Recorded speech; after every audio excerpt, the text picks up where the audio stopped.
Britain is opening an office in Kyiv. The mad thing is, a lot of these British companies won't even go. So this has really caught my eye recently. The government are opening a business base in Kyiv. It's run by a company called Oder Group. And the sell to British companies is this. You get direct access to the Ukrainian defense market, intelligence, and boots on the ground. And the numbers behind this are already really real.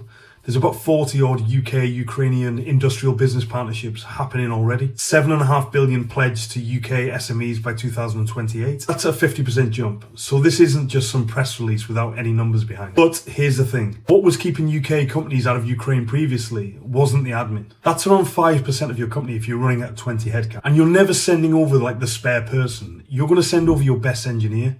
And he's the person or she's the person that you need back working on the actual project. Then what actually happens is someone in the leadership team of a business will say, we need to look at Ukraine. Then somebody goes and scopes it out, which means an afternoon on Google and a 2-page document nobody ever looks at. And a customer rings up with a problem, and then all of a sudden the Ukraine thing disappears off the agenda for 8 months. Meanwhile, you've got the big firms like the primes turning up to these things every time.